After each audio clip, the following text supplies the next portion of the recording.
Այո, մինչ այս ունեցած իմ բոլոր մարզումները, դրանք մարզումներ էին, որոնք կարծես թե մեխանիկական աշխատանք լիներ, ինչ որ շարժում ես անում, որովհետև մարզիչն է այդպես ասում, դա ինչ որ քարտ չեմ ուզում գցեմ ոչ մի մարզիչի կամ ոչ մեկի ուղղակի ինձ համար, իմ հոգեբանության, իմ արժեքների համար, կոմֆորտի համար, այս մարզաձևը ամենահարմարն է, ինձ համապատասխանողն է, որովհետև նորից եմ ասում, այդ կապը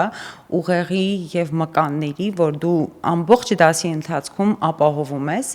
ինձ շատ դուր է գալի, ինձ համար շատ լավ է ու ես զգում եմ արածի տարբերությունը, այսինքն երբ որ դու վերացական ինչ որ շարժում ես անում ու երբ որ դու շարժում անում ես, երբ որ Ինեսան ասեց